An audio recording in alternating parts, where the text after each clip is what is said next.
Siguiendo en este viaje hermoso de la creación, en el capítulo 1 nos encontramos con el versículo 29, un versículo muy importante junto con el 30 y el 31. Y dijo Dios: he aquí que os he dado planta que da semilla, que está sobre toda la tierra, y todo árbol en que hay fruto y que da semilla os serán para comer. Y a toda bestia de la tierra, y a todas las aves de los cielos, y a todo lo que se arrastra sobre la tierra, en que hay vida, toda planta verde le será para comer. Y así fue. Y vio Dios todo lo que había hecho, y he aquí que era bueno en gran manera. Y fue la tarde y la mañana, el día sexto. Esto es muy importante, porque aquí empezamos entonces un nuevo día de la creación. Sabemos por el registro divino que el hombre había de comer tanto de los productos del campo como de los árboles. En otras palabras, el régimen alimenticio del hombre iba a ser cereales, frutas. Las frutas, los animales también habían de comer toda planta verde y también el pasto. Es así entonces como que al hombre no se le da la voluntad de asesinar animales para alimentarse de ellos, sino que al hombre se le da un régimen netamente vegetariano. Y entonces eso nos lleva a pensar que el hecho de que el hombre y los animales comen carne de forma violenta en muchas ocasiones es el resultado de la entrada del pecado en el mundo. Solo después del diluvio Dios dio permiso al hombre de comer carne de animales. Lo encontramos en el capítulo 9 y el versículo 3. Y esto se hizo exclusivamente porque luego del diluvio no había absolutamente nada de qué comer, sino solamente los animales que se habían reproducido dentro del arca.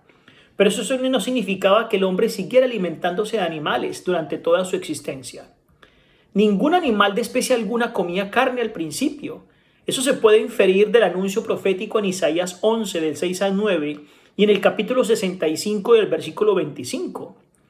Del estado de la tierra nueva, donde la ausencia del pecado y la transformación completa del mundo al convertirse en el reino de Dios estarán acompañados por el cese de toda matanza de las criaturas de Dios.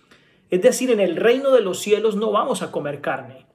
La clara enseñanza de las Escrituras de que la muerte entró en el mundo por el pecado muestra palmariamente que el propósito original de Dios era que ni el hombre ni los animales quitaran la vida para proveerse de alimento. Ciertamente Dios había trazado sus planes para hacer frente a eventualidades cuando se presentaran.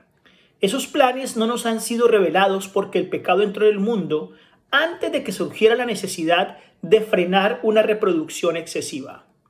Por lo tanto, Dios frecuentemente había repasado su obra ya en el versículo 31 cuando dice: y he aquí que era bueno en gran manera, y la había declarado buena.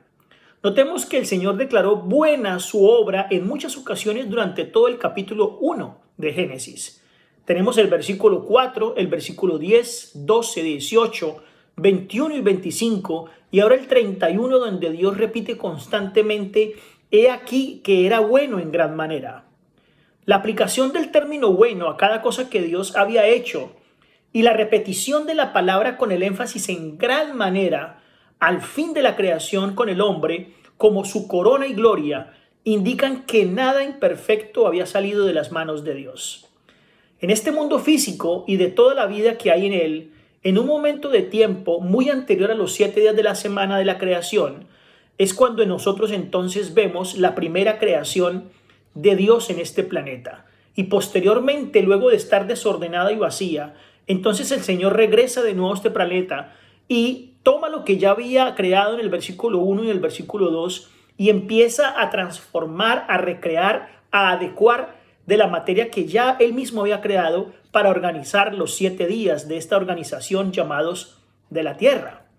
Así entonces notamos nosotros cómo termina el capítulo 1 y entronizamos en el capítulo 2, donde los primeros versículos del capítulo 2 y la mitad del versículo 4 son en realidad una continuación ininterrumpida del relato de la creación del capítulo 1. Es decir, la creación en sí se acaba en el versículo 4 del capítulo 2. No se deja nada inconcluso. Dios acabó la obra que hizo, lo dice Hebreos el capítulo 4 y el versículo 3. Y la palabra ejército, Sabá, denota aquí todas las cosas creadas por Dios. Finalmente, como una corona a la creación, la terminación consistió pasivamente en la cesión de la obra creadora y positivamente en la bendición y santificación del séptimo día. La cesación en sí misma formó parte de la terminación de la obra. Dice que el Señor reposó. El verbo reposó, Shabbat, significa literalmente cesar una obra o una actividad, como lo encontramos en Génesis 8, 22 y Job el capítulo 32 y el versículo 1. Entonces reposó Dios, no descansó porque no lo necesitaba, según Isaías 40, 28. Por lo tanto, el reposo de Dios no fue el resultado ni del agotamiento ni de la fatiga, sino el cesar de una ocupación anterior. Debido a que la frase usual tarde fue, mañana fue, el séptimo día, no aparece en el libro sagrado, algunos expositores bíblicos han pretendido que en el periodo de descanso, este periodo de descanso no continuó únicamente durante 24 horas como cada uno de los 6 días de la semana anteriores. El descanso de Dios solo se efectuó durante el séptimo día, pues el Decálogo mismo declara palpariamente que Dios, habiendo trabajado 6 días, descansó el séptimo día de la semana de la creación, lo dice Éxodo el capítulo 20 del versículo 11. Por lo tanto, ese descanso de Dios también implica 24 horas, que son el día sábado, Shabbat, que ha dado Dios al hombre para que en él descanse. Pero ese descanso no significa relajación, sino un cambio de actividad. Un día dedicado al Señor, a su adoración, a comunión con los hermanos. De acuerdo con las palabras de este texto, los 6 días de la creación fueron días terrestres de una duración común.